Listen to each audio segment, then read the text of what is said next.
it's not picky eating, it's learning eating.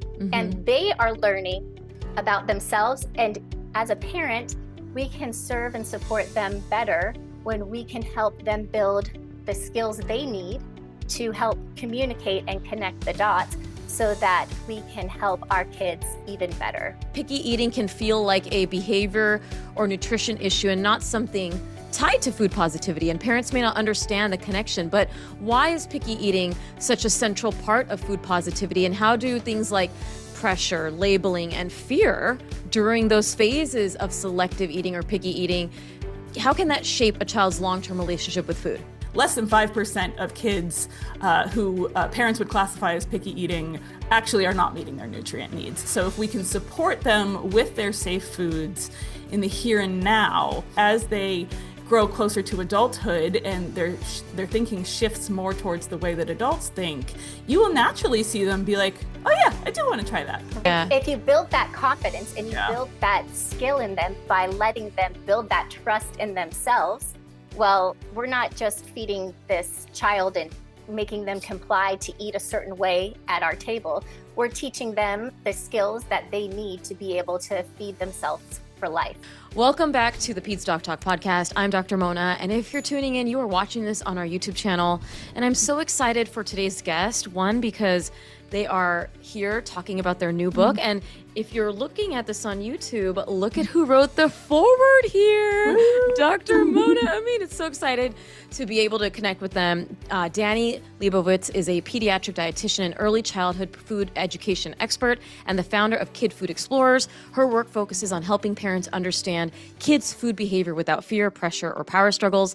And Diana Rice is a pediatric and adult dietitian, a certified intuitive eating counselor, and the founder of Tiny Seed Nutrition. She helps families move away from diet culture and towards trust, confidence, and emotional safety around food. And together, with their powers combined, they are Captain Planet. Just kidding. I literally say that to myself all the time. They're the co-authors of Food Positivity, a practical, parent-friendly guide that helps caregivers understand why kids eat the way they do, what to say in everyday moments like dessert or food refusal, and how to raise kids who feel safe and confident around food. This is something so important to me that I wrote the foreword, okay? Because I think it's so important. Welcome to the show, both of you. We are talking all about food positivity, picky eating, and raising kids who trust food. Congratulations on the book. And thank you for being here. Thank you for having us. And so I think, Diana, you've been on the show before. Dani, have you been on my show before? I have not. Yes. So Diana has been on the show. We actually talked about diet culture and things like that. And it was a great episode. We'll link that to the show notes. And then Dani, this is our encounter. We're here. We're together. And I'm so excited. Thank you. And I'm just so happy that you all can come on and that we can talk about this book. I've already shared it on my stories when you guys got me the physical copy, and so many DMs were like, this is the book I need. Yes. I can't wait to get my hands on it. I'm like, pre-order, get it. Yes. We're debuting this, a week before it actually is out into the world. And so pre-orders really matter. And it's not just about, obviously sales and making it like that we're like number one. It's that we want people to get this information. This is a book that's going to change how you view eating. Thank you all. How exciting is it to knowing that your book is going to be out in the world or is out in the world if someone is listening to this after the debut date? Oh my gosh, incredible. I mean, what's really incredible about this book is that we didn't actually, we're like, let's write a book about whatever. The editors approached us and they were like, hey, have you ever thought about writing a book? And I was like, well, if we were going to write a book, here's exactly what it would be, because it's what we hear from our communities all the time. Every single page is inspired by the concerns that we hear from, both of our respective followings. And, we just poured that all out on the page. And, that's the number one thing, is how to talk to kids about food. And that was the resource that didn't exist yet. Parents want to do better. They want to do better than what they grew up with. They don't have a roadmap. So we wrote it. I love it. And the title is perfect, Food Positivity. I think it's something that so many of us, I didn't grow up with it. I had a very unhealthy relationship with sweets. I had body image issues, and you guys address all of this, and I think it's so important that people understand that meals are not just about meals. Picky eating is not just about picky eating. There's so much about the language and how we talk about food, and we'll get into that. And so, the first question I have is, many parents think diet culture shows up in the teen years, when Right. kids are absorbing messages about food through social media or peers, but you all would agree that it exists long before that. Oh, How yeah. how does diet culture quietly show up through everyday moments, comments, rules, and worries, and what does that teach kids about food and their bodies early on? Yeah. So in our introductory chapter, we have some statistics that at age 3 is when kids start to associate negative traits with larger bodies. At age 5, they start worrying about their own body sizes. And at age 9, many kids have started experimenting with dieting already. Mm. So it is, we can't put our heads in the sand about this. It is something that they're already exposed to. And it comes through in the messages that we receive about what they should be eating and, the healthy versus unhealthy and, processed foods and all that. And I think a lot of parents don't realize that we're trying to teach our kids to read and be kind. And it seems like a good idea to teach them about healthy food, but a lot of parents don't realize just how very much diet culture informs that and is going to inform our kids' choices later on. Mhm. Mm. And just to add on that, there's something that we talk about in the book called the invisible curriculum. So those are the three M's, and that is your modeling, your messaging, and your moments. And those are those everyday things that you don't even think about that are influencing the way kids think and feel about food and their bodies.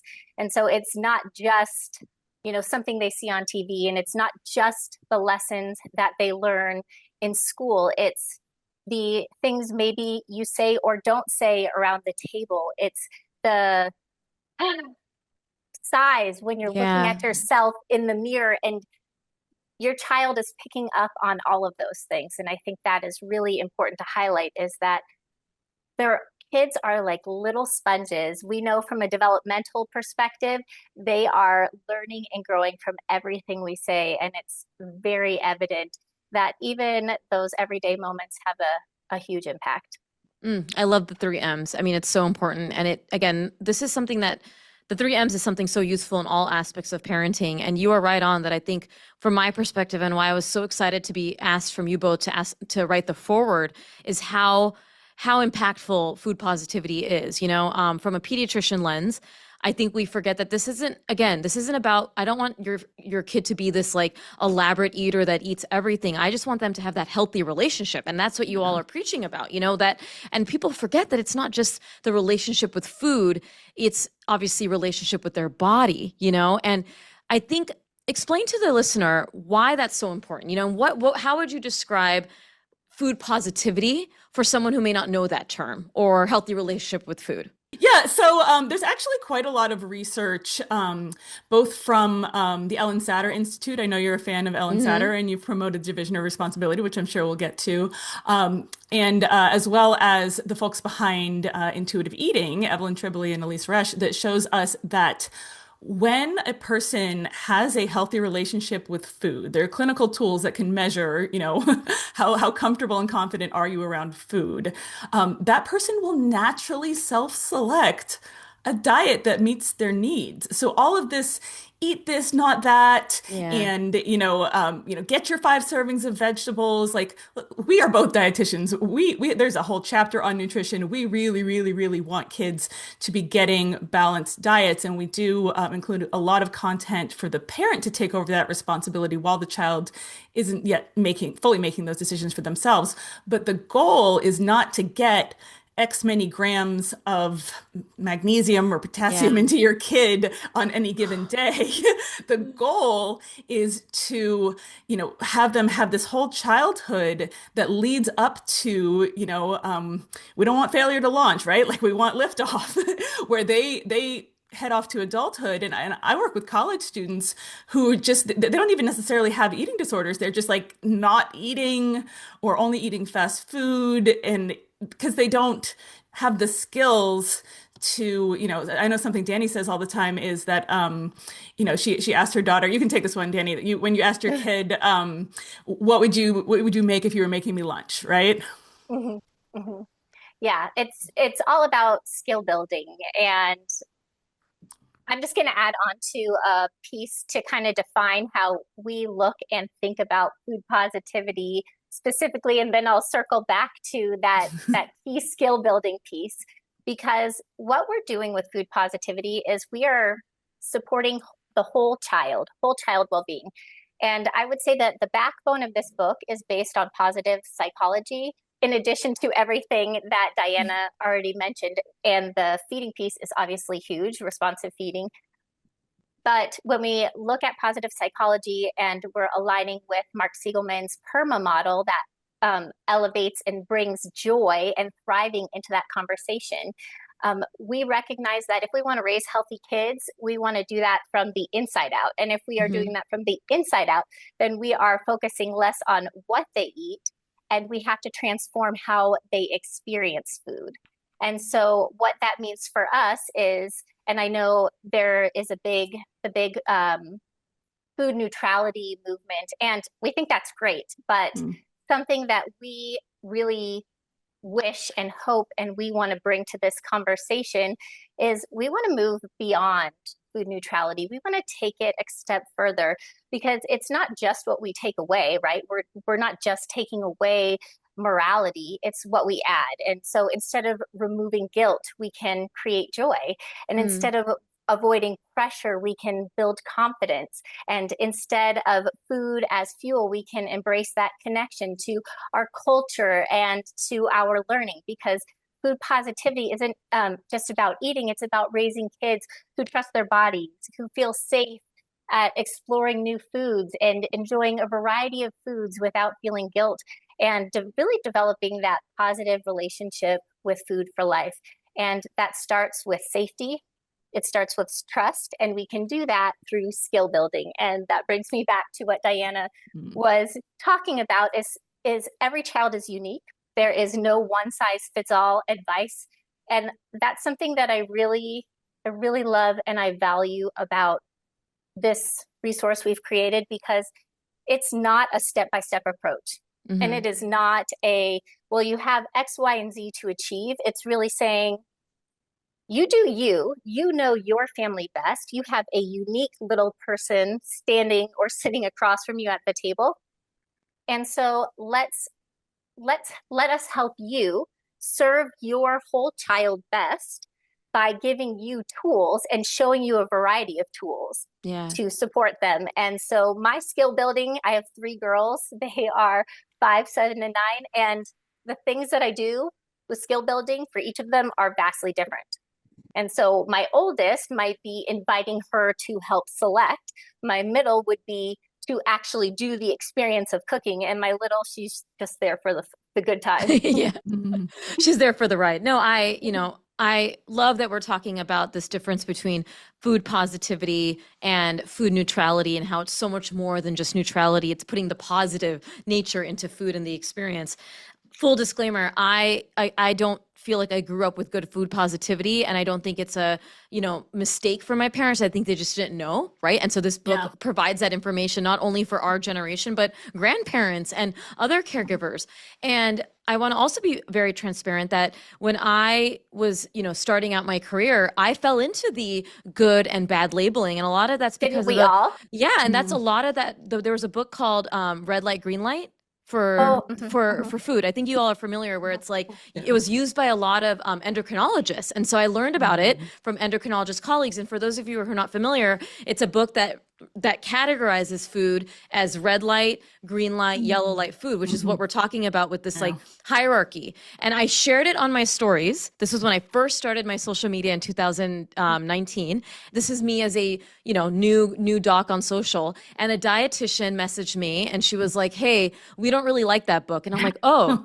And I'm like, "What do you mean?" And then she messaged kindly. And I learned, and I was like, "Oh my God." So I say this because even in the medical system, even if you have been used to this labeling, you can learn and do better. And I think this is one of those books. So at a time where parents are often hearing this, good, bad labeling, and obviously you have mentioned the division of responsibility, which I think is so useful.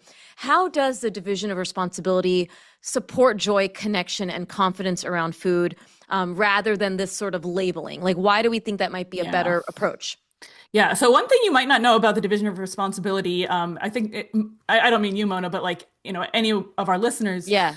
who most parents find out about the division of responsibility via Instagram, via influencers like the three of us. And one thing that influencers rarely mention, because a lot of times they haven't actually studied with the Ellen Satter Institute. I've completed Ellen Satter's pediatric training program, is that the division of responsibility is meant to be food selection neutral. And what that means is not only are we putting, the whether to eat the food and how much of the food to eat in the child's hands. The division is those two responsibilities go to the child, and the parent has the three responsibilities of what the food is, when the food is served, and where the food is served. But the food itself, the family meal, there's no criteria for what the family meal needs to be. It can be McDonald's and fries. It can be your traditional food that your grandmother taught you how to make. It can be some, frozen tater tots. That's All what it is. sound delish. Yes.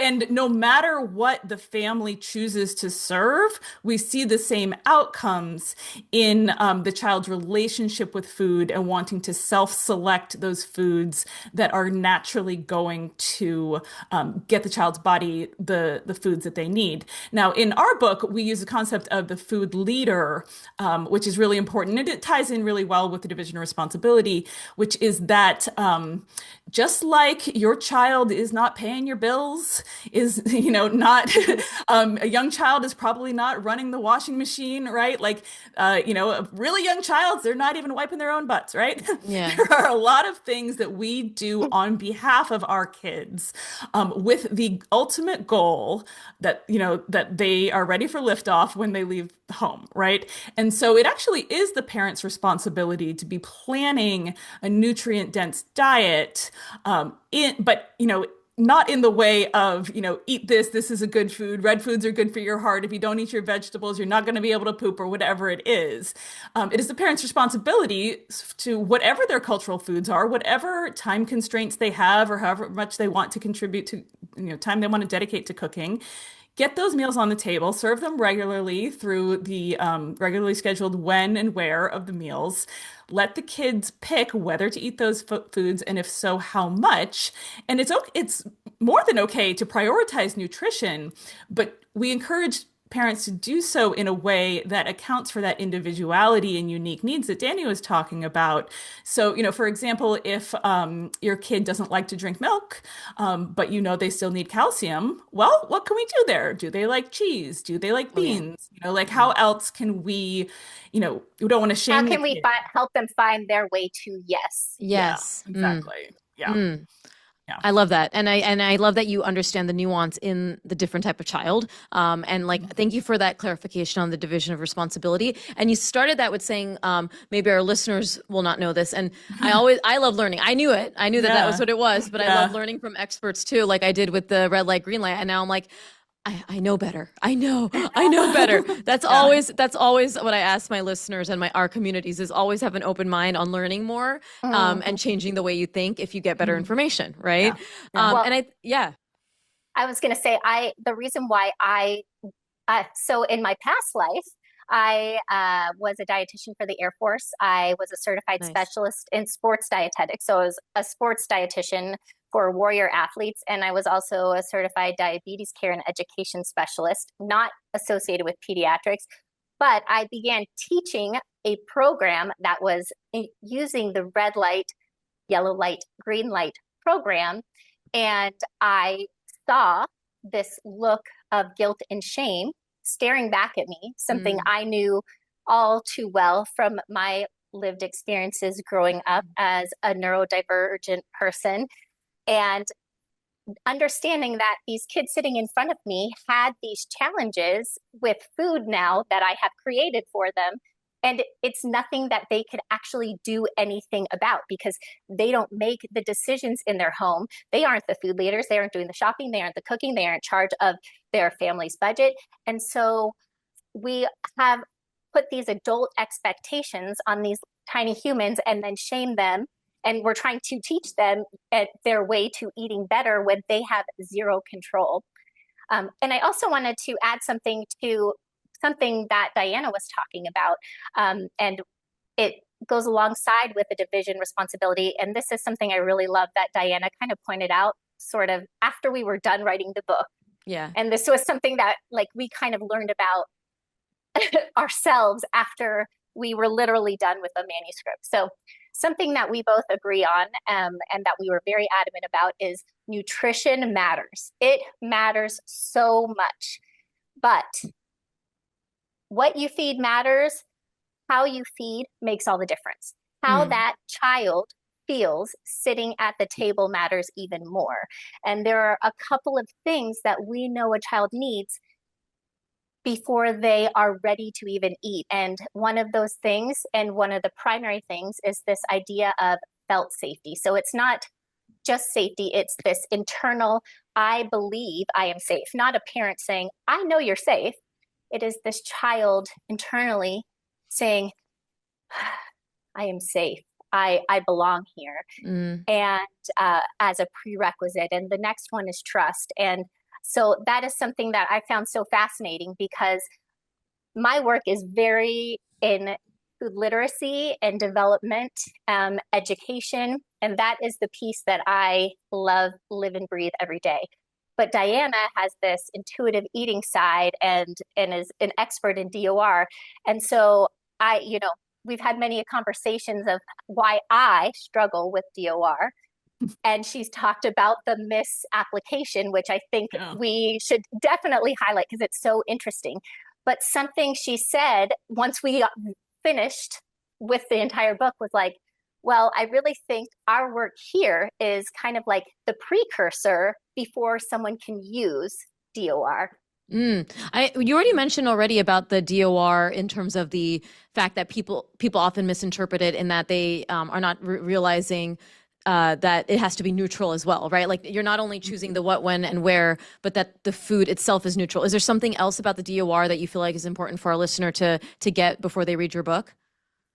Yeah, well, one is that if you're getting information about DOR from Instagram,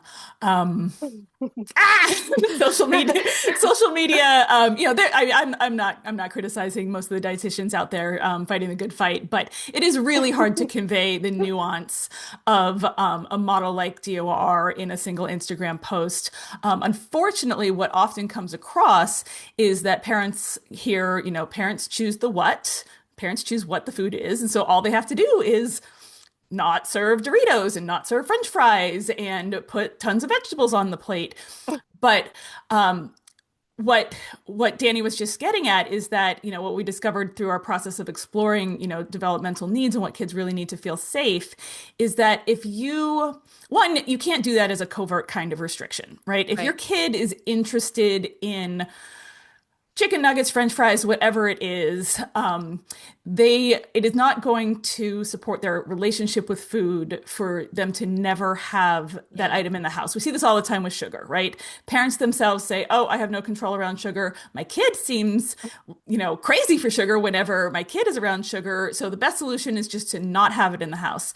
But coming from an intuitive eating background, we know that that is not the way to become habituated to the food and to actually know, like to be a kid. I think all five of our kids, I have two daughters and Dani has three, will push away a plate of birthday cake when they've had enough. Yes. And I actually don't like cake.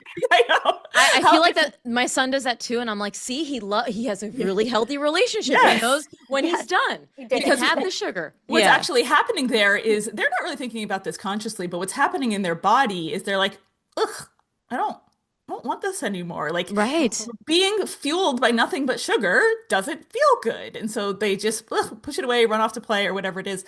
But they're never going to get to that point if we misapply DOR in saying we can only serve, the parent approved foods. Right. So basically we encourage that if a child is interested in any kind of food, whether it's something sweet or, chicken nuggets, or honestly, my kids came home wanting to try cucumbers that their friends had in their lunch boxes at school. And I'm, so if you have this like open-minded, like, sure, you want to try it? Let's try it. I mean, budget, notwithstanding, I know that that's certainly challenging as well. That gives kids this like wonder mindset of I can try anything. I can choose for myself whether I like it or not. I can figure out in my own body when I need to stop. And Yeah. that's basically the opposite of what diet culture teaches us. Diet culture teaches us you need to strictly control your diet. You can't have this in the house. You're a bad parent if you offer your kids Doritos or sugar or whatever it is. And then we've got all these kids who make it to adulthood and they don't actually know self-regulation. That's a huge concept in the book as well, Yeah. is diet culture says, you will adhere to our regulation standards. Self-regulation is, ugh, I don't really want another cookie, or ugh, I had a burger and fries and I could really go for a salad for dinner, like Yeah. that's self-regulation. And that's when we see those outcomes of the research that shows that people will naturally self-select a diet that meets their nutrient needs when they have a healthy relationship with food. Yeah, like And I had, a issue with sugar. And so a lot of it was because sugar was a reward growing up, Yep. and I know you guys talk about that, meaning Yeah. you finish this, you're going to get dessert. You finish this, you're going to get dessert. And I grew up also with emotional eating, where it would be like, you're sad, very common in our culture, eat the food, emotional connection of food. Not that we can't have food because it makes us feel good, but Yeah. whenever I was bored, whenever I was stressed, I would go for the sugary stuff. And to the point where I would binge, like I would literally hide and scarf down like a whole thing, a thing of cookies or whatever, and that, again, that understanding of the body of like, at some point that's not going to feel great, but I don't have to say that to my kid. Like they can just learn it by understanding Yes. the responsibility.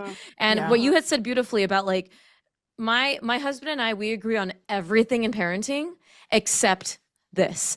Uh-oh. He is the good bad labeler. He's Uh-huh. so anti-sugar, and I'm telling can him, I have sweetie, a date with him? I was like, Let me sweetie, just chat no, with him. no, Yeah. the book came and I'm like, look who wrote the foreword, but can you just read this entire book?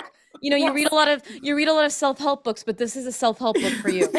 But to be I explained to him, but I'm to like, be hey, fair yeah, for him, like to acknowledge Mhm. him and his perspective, and any of the parents listening, like we, because of diet culture, we feel like we need to do certain things to feel like we are a good parent. This yeah, is what good parenting looks like. So most parents control food because they feel like they're scared that something bad might happen to their child. If there's one thing every single parent can agree on is we want the very same thing for our children. We want to raise healthy, happy kids who thrive and feel good about themselves.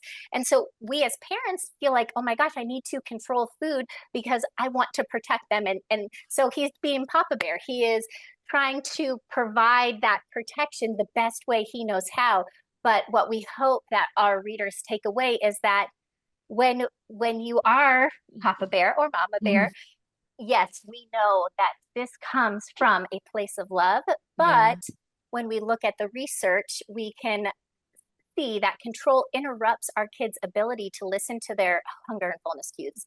It limits their ability to self regulate and trust their body over time. And that's sort of where this food leadership shift comes in, and aligning our values and how that is understood with children. So it's not just what you say, it's what they understand and how they feel that in their bodies. So speaking to someone like my husband, because I'm going to make him listen to this, and I love him so much. Okay, Gaurav, I love you. I want us to be better. But what does that confident food leadership look like instead? Like, what is it in this situation where my husband, Yeah. the moment my son starts eating something with sugar, he starts to feel this like bubbling of anger Sweat. and sweat Yes. dripping down. When we take him to dinner, and I let him have 3 bowls of ice cream because he wants 3 bowls of ice cream, and Mhm. he ate his entire dinner. And I know he's a great variety eater. I don't care. And he's like, Mona, why are we doing that? What was that? Would that confident food leadership look like So, for us? so one thing is that there's a bonus handout that's accessible via QR code that is getting your co-parent on board. Love Okay, it. so that's one thing. And there's an entire chapter 12 is dedicated to exactly what the food leader needs to do. And honestly, it's a lot. Like it kind of sucks because it's a lot. Like we're all stressed. We're all like burning the candle from both ends, and there's a lot that needs that the food leader needs to be doing in the home. And we of course encourage parents to get their own mental health support and, be in a good place to be able to do that. But before he reads that chapter, I would actually recommend that he read chapter 10, which is all about values, because one thing that we discovered in the book writing process is that a lot of kid nutrition advice and adult nutrition advice is based on kind of wanting to sugarcoat negative control-oriented values and repackage them in a way that doesn't get, people say like, okay, you're like, I know I shouldn't say good food, bad food, so maybe I should say like growing food and sometimes foods or whatever it is. But it's just wrapping it up in a different kind of package. So we really encourage parents to dig deep into the values that they grew up with and what they are still holding on to, and whether those are things like obedience, conformity, control, achievement. These are all external values that, if you align with them, then you get the stamp of approval, right? And that doesn't, in a lot of ways, we focus on food, right? But in a lot of ways, authoritarian values don't really work out for people. So we recommend really taking a deep look at that and shifting to positive values like individuality, connection, agency, joy, overall well-being. We contrast well-being is like truly thriving versus healthism, which is a well-established concept of like doing all the right things that people say you need to do to be healthy. We really think that any parent listening is not going to fully be able to put this into practice without first stepping back and doing that full revamp of like, what are my goals here really? Because you're really not going to achieve this in your child, this healthy relationship with food, this self-regulation, if you're still trying to control everything about it. There's actually a quote from Ellen Satter that we included in the book, which is, "You simply cannot have it both ways. If you try to be a little bit controlling and a little bit trusting, you will end up controlling, utterly confuse yourself, and make your child very unhappy." True. I always say you can't control a lot of things with kids, but you definitely cannot control what goes into their mouth and what comes out of their butt. Or they're like with potty training, I like anytime they're not like he's withholding or this, and I'm like it's like again we create such stress around the experience of like what's going in and what's coming out. Like we cannot control the GI system and all of that. And when I work with kids that are dealing with constipation, I don't go straight to diet at all. I'm like, what's this kid dealing with? Are parents getting divorced? Did you recently move to a new house? Did they just start a new school? Like, how it goes back to that felt safety. How could we make, I'm in my 40s and I still get GI issues when I'm stressed out, right? Yeah. Oh, totally. So it goes back to those concepts that we explain early in the book about whether the child has felt safety and trust. And, our book focuses on the outcome when it comes to diet and nutrition, but really kids need it for all the things. I love it. No, true. And as someone who obviously got first dibs on like looking at the book and seeing that it really is just something that the principles can really transcend into so many other areas. And, there's so much we can talk about with the book, but I know people are going to buy it already. I did want to talk about picky eating for just a little bit. At first glance, picky eating can feel like a behavior or nutrition issue and not something tied to food positivity, and parents may not understand the connection. But why is picky eating such a central part of food positivity, and how do things like pressure, labeling, and fear during those phases of selective eating or picky eating, how can that shape a child's long-term relationship with food? What I want parents to think about and do is take a step back and think about the child sitting in front of you. Because, and I actually want to back up and say one thing, connecting it to what Diana was saying with DOR and this positive leadership. Something that is key in DOR is structure. And what I want to bring into this piece and connect to picky eating is holding space and recognizing the unique child in front of you. Because, for example, you in your home might have structure that says okay, we are eating at the table, no food inside your home. But if we are expanding to looking at all children, for example, maybe children in foster care or children who have experienced food insecurity, or a child who is neurodivergent and has sensory or feeding differences, and the anxiety of being in a space or eating around other people. These are other things to take into account. And so I wanted to link that while we are talking about picky eating, because there are so many dynamics that come into play, that bring us to this concept of picky eating. Yeah. And now I would like to offer a reframe. I really dislike the label picky eating. Mm-hmm. And As do I. I think it can create a self-fulfilling prophecy when we hear somebody externally label us in one way. And something I'm a huge fan of is a growth mindset, and helping see the positive side, or leaving space and language for growth. And so instead, we call them learning eaters. And so when we are thinking about picky eating, what we really want to first look at is your unique individual child.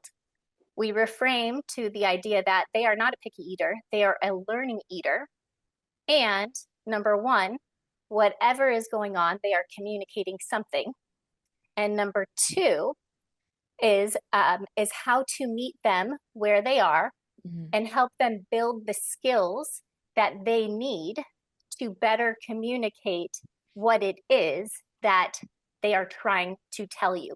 Because what looks like a behavior issue or a complete and utter meltdown, and we all know what we're talking about here, yeah. Is that the behavior behind what is going on is communication from the child. And we can look at different ages and stages of development, which in chapter 8 of this book, we talk all about these ages and stages, and how kids, it's not what, like, there's this famous quote that it's not what you say, it's what they hear. But that is true for adults. But for children, it's not what you say, it's what they understand, how they interpret whatever it is you're saying. And so what I want parents to come away with is, it's not picky eating, it's learning eating. Mm-hmm. And they are learning about themselves. And as a parent, we can serve and support them better when we can help them build the skills they need to help communicate and connect the dots, so that we can help our kids even better. I love it. Yeah.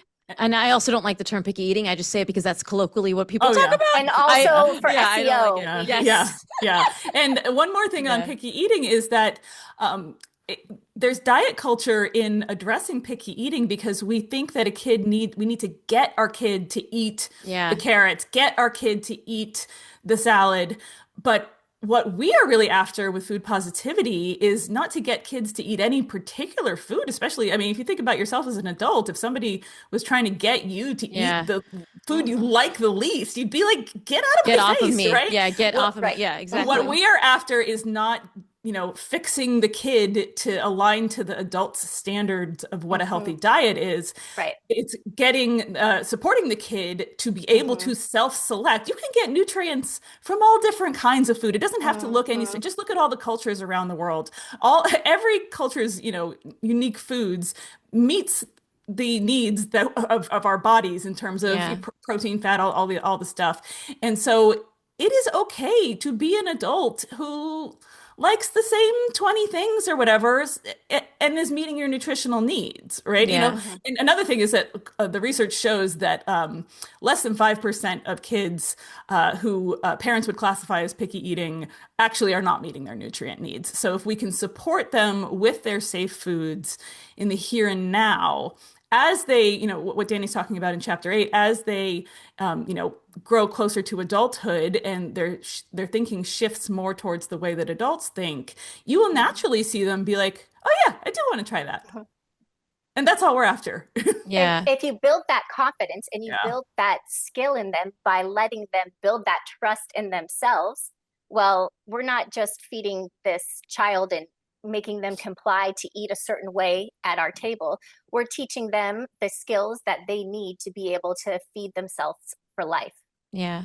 Oh, I love this connection because I think so many people forget about that. And Diana, what you had brought up about the pressure that comes with trying to just eat the carrot and eat all of that, that goes against what we're talking about here. Like that relationship, because once that pressure comes in, just like we talked about when I'm hearing parents pressure their kid to sit on the potty, like that autonomy leaves, the push, the power struggle, and then the joy. We talked about bringing the joy back in. That's just eliminated, right? And it becomes this sort of like this. And again, anytime there's any pressure in parenting and experience, I think it just really, it doesn't spark joy. You know, if we're going to use Marie Kondo. And one thing we know, I learned this from a psychologist named Joe Cormack, that when we have pressure and restriction in eating, it leads to non-autonomous eating, which is a fancy word for not actually self-regulating, right? And so when that shows up when we're feeding kids, pressure is you got to eat your vegetables, do this to get dessert. Restriction is we don't keep sugar in the house. But this is exactly what happens when adults are trying to diet too. Yeah. You know, the pressure to have a thinner body, restriction about, you know, the bad foods that they can't keep in their home. And so if we don't want our kids to suffer from the yo-yo dieting that, you know, we all grew up with in the 90s, the Weight Watchers, the Jenny Craig, it actually is extremely relevant to not be putting pressure or restriction on them now, whether it's, you know, picky eating, learning eating, or, you know, in the book we talk about kids who we call them enthusiastic eaters. They really love food. That's great. But parents get scared about the weight gain, right? And so if we can remove that pressure and restriction now to help them focus on nourishing themselves well, then our goal is that they become adults who, you know, whether their body is too large, too small by societal standards, they say, well, too bad for you guys. This is me. I'm confident. Deal with it. I'm eating, you know, a well-balanced diet that meets my needs and mind your own business. Yeah. My last question for you, and I think this will be for both of you. I want to hear both of your thoughts. Now, you have a whole chapter about this, and I love that you have it about the value system and like reflection, right? Because I think in order to be better parents, we have to reflect on our childhood, how we had our relationship with food, clean your plate club, all of that. Many parents worry that they're going to pass down their own body image issues, food issues onto their own kids. So what are some small, realistic shifts that parents can make right now that protect kids' relationship with food, even while they are still unlearning the diet culture or, you know, those insecurities that they may have with food or their unhealthy relationship with food? Yeah, this goes back to the modeling, the 3Ms that Dani was talking about. I tell my clients all the time, it's okay to fake it till you make it, right? You know, and that could be, well, one, not looking at yourself in the mirror and saying anything negative about your own body. You can think it up here, just don't say it. And then, you know, even things like if you're all having ice cream together, this is why we call it food positivity instead of like, there's this idea that like kids or adults should be like, yes, ice cream is available. I could eat it if I want to. I am neutral about ice cream. It's like, no, like, I am neutral about ice cream. I am never neutral about ice cream. Let's be honest. Who wants ice cream? What toppings do you want? Let's get out the spoons, you know, and that's more like it. That's that positivity that we want parents to be able to bring in to how they're raising their kids. And it is hard if you didn't have a roadmap to do it yourself and your own upbringing. That's what we explore in the book. But now you do have a roadmap. Exactly. Yeah. So yeah.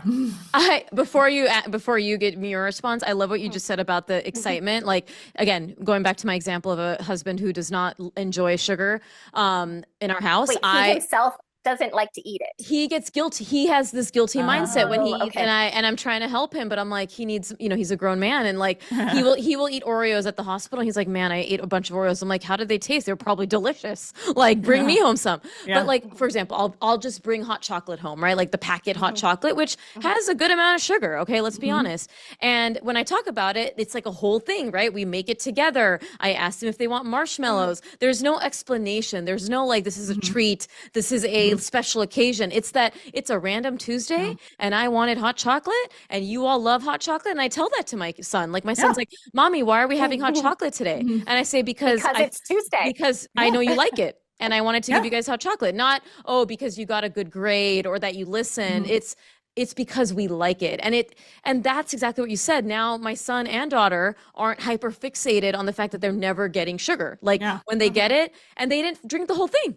They had half the cups, right? Because they know their my body. Kids do that. And they're like, I'm all done. I'm like, can I have the rest? And they're like, yeah, sure. So, so I'm in the corner, like chugging my. And my you can hot do chocolate. that, you can do that with whatever, like, whatever you're making for family dinner, a lasagna or something. One of my favorite phrases is, speaking positively about all foods actually creates food neutrality. So we do what the concept of food neutrality is still valuable. It's that food has no moral value. But if we speak positively, we can't be hyping up vegetables only and not hyping up desserts, because that creates a hierarchy whether we're trying to or not. So when we hype That's up the invisible curriculum coming in. I love it. Okay, and so now I want to hear from you, Dani, about what you would say to those parents. Yes. So what I would say, it's kind of based on two theories of practice that are combined together and we actually have a workbook page that we have a QR code in the book that has an entire workbook and handouts and stuff. But we as parents think that we have to do things perfectly. We have to get it right the first time. And that if we don't get it right, then we're failing or we're going to hurt our kids or I'm making a mistake. And I know that, as a parent, we're terrified that we're going to, have this poor relationship with our child and we're ruining them now. So what I would invite a parent to do is to recognize and call out something that maybe you used to do, or it's a value you used to hold. And when you learn something new, you call it out and acknowledge this. And this does two things. It highlights something that could have been harmful that you don't know how it landed with your child.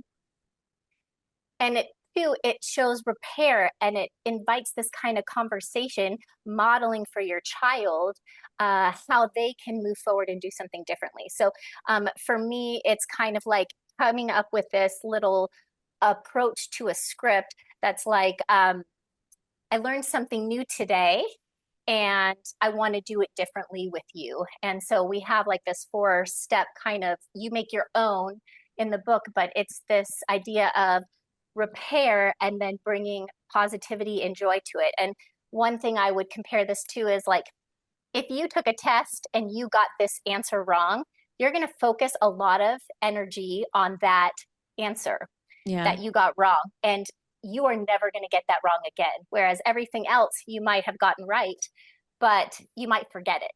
And so by repairing and bringing and highlighting this, not only models that I'm a lifelong learner, I'm learning and growing. I acknowledge maybe this hurt you, maybe it didn't, but I want you to know this is what I'm trying to do. This is why.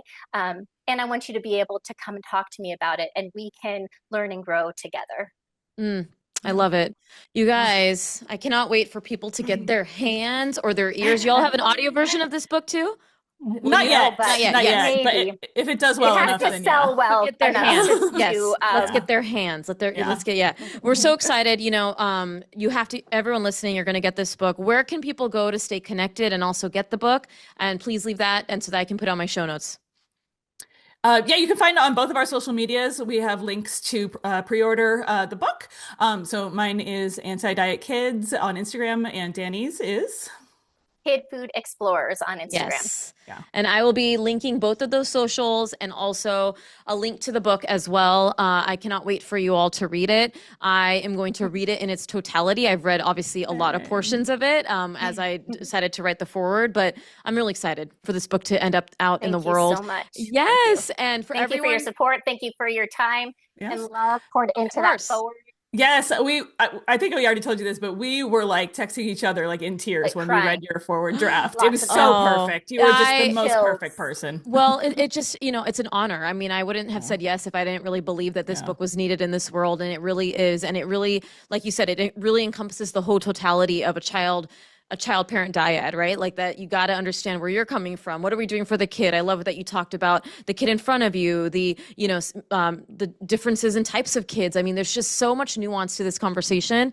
And this book really has a lot of tips that can reach a lot of different types of families and kids. And I think that is rare. Many times it's so niched or like people feel left out. And I feel like it's a book for everyone. And so thank you for everyone. For everyone tuning in, thanks for joining. If you love this conversation, please make sure you subscribe to the channel, share this video with a friend, and also add to the comment section if you have any other questions. If you want other episodes with Dani and Diana, we always like suggestions there. And I cannot wait to have this book out in the world, and I cannot wait to chat with them in the future and other amazing guests on the show. So thank you. Thank you, Mona.